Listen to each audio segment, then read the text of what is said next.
Man, I love your story so much. When Scott told me, that he was working with you, I read your story. I love the story. A gifted demo has Yeah. essentially turned into 8 million streams and 10 million views on the internet.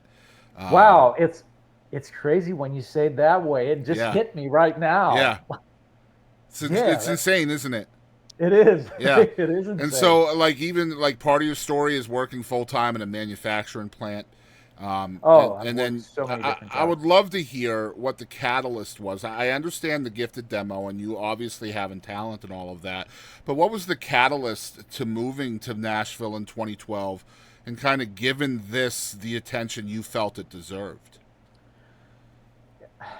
It's really, I was at a point, I worked in a manufacturing plant. That's where I wrote my first, well, full song because I would, just sing hooks and just, so I'm a very creative guy. It's not like I've always knew I was going to be an artist.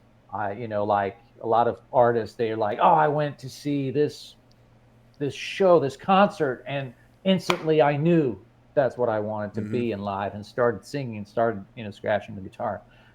I have a totally different story. I had a life.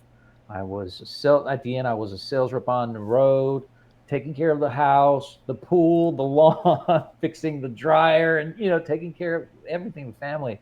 But yes, my wife, she gave me that demo, a Christmas gift that changed everything because I needed that push. But what made me move to Nashville, and I wasn't happy.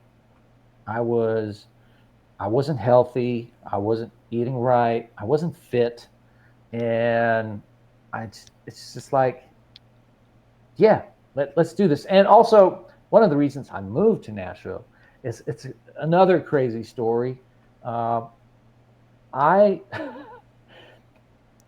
Celine Dion's brother, Jacques Dion, Okay. for I don't know, my it's crazy because there's a singer songwriter that I wanted to collaborate with because I love his melodies. It's like I'd love to work with this guy. So my girlfriend, now my wife, she reached out. She searched on Google, and she finds this guy, Jacques Dion. She doesn't have a clue who the guy is, and she just reaches out to him. It's like, hey, here's we're working on a project. We're starting this from scratch, and we don't have the experience. And we're like, how can we get in touch? It's like, wait a minute. What's your story? It's like, okay, can I meet with you? Like, Yeah. okay. Wow. So she drives a couple hours to meet in between. They stop in a cafe. They're having this conversation, and he's really interested in the project and all that. And then he goes, oh, listen, in the speakers. It's like, yeah, it's Celine Dion. So, well, oh, you don't know? It's like, what? What do I don't know? Well, she's my sister. Like, so he got involved at the very beginning of my story. He got involved and reached out to Renee, Celine's husband Yeah. and manager.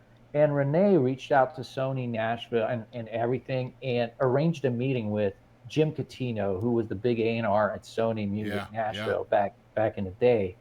And so go in a meeting and with Jim, and he explains, it's very, Robbie, we cannot help everybody. There's thousands of artists that come to Nashville each year to make it, Mm-hmm. and thousands that just go back, and we can't help everybody. So we help the ones that truly believe that they are committed 100%, that this is their life now, is to make it in the music.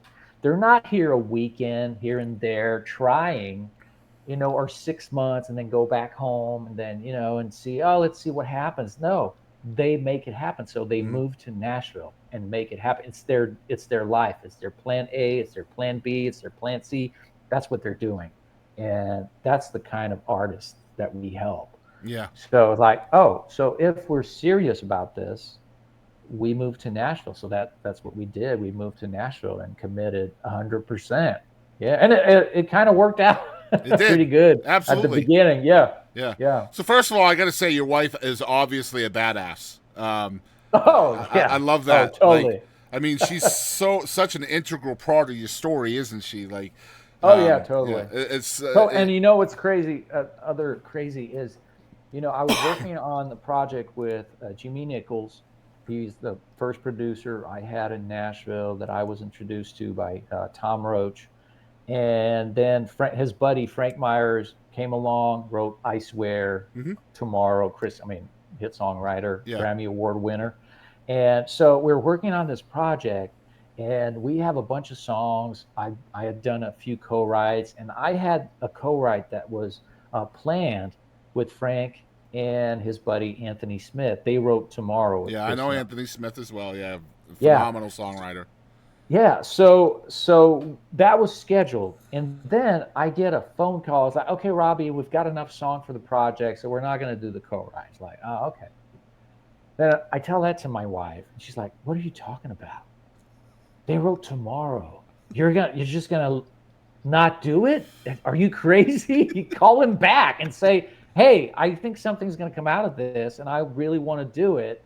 And so I like, okay. So I just called Frank back. It's like, hey, I really feel like something can come out of this. Why don't we let's do it.